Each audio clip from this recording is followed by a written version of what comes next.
It's a rare quiet moment, so I thought I'd start this video, but then, of course, I'm sure someone will run down, so sorry ahead of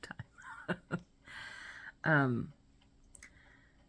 I'm reading Exodus 32 about the golden calf this morning, and it keeps reminding me of things in our modern day, like when the people clamor for other gods because Moses has been gone. They think too long, and they just start wanting leadership. We're made for leadership, aren't we?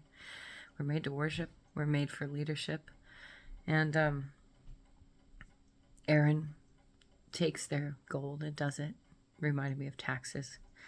And then I was thinking of the fact that in these old books, I was reading the other day that they're considered, kind of not as important as modern rabbinical teachings by many Jews. And I was thinking that you can see how they would just look at it as history. It's written as a history, and it's so succinct, and it's just this happened here, this happened there.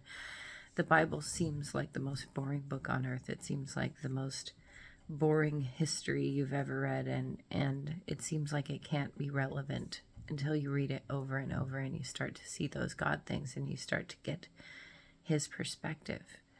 And it's so interesting that he can start to show you all these things. You just open it up in the morning and it gives you these thoughts, and you're like, oh, why am I thinking of this right now? And you start writing about it, taking notes about it, and it's, all of a sudden it's changing everything. I love, too, that perspective of the people who wrote this, and obviously wrote the same stories over and over, keeping a history for their people. I don't know that they knew. God does such amazing and wonderful things when we are just faithful in following him in our day-to-day life and just doing what we can in our small, seemingly mundane efforts, Who knows what you might do today that could later lead someone to God or help someone understand a thing about God. It's really interesting and wonderful. And then I get to verse 29. So it's Exodus 32:29. Then Moses told the Levites, "Today you have ordained yourselves for the service of the Lord, for you have obeyed him, even though it meant killing your own sons and brothers. Today you've earned a blessing." So here we see that the people who betrayed God and became his enemies were killed by the Levite tribe. They listened to Aaron and Moses, and they were what we would look at and say was bloodthirsty or even treasonous. They turned against their people, right? And it made me, as I was writing my notes about it, it made me think of things like the American Revolution. If it had gone the other way, they wouldn't have been heroes.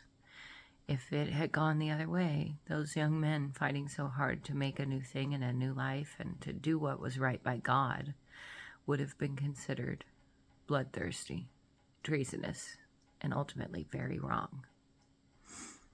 And so it's important that we do look for God's perspective. It's important that we do remember that God knows and we don't, and that God gets to say what's good and right and we don't. And it is important that we try so hard to follow him, that we understand that obedience to God is the highest good we can choose to perform, that obeying what he says will always bring about the best, even when it looks totally wrong to us in the moment, even when it looks totally wrong to someone with a sword at their throat. It's a very interesting perspective, and it's not something that people talk about in Christianity much. You hear those kind of talks in things like Islam, and I'm not calling for people to be of a warring spirit or bloodthirsty at all. But I am calling us to remember that God is the arbiter of all things good.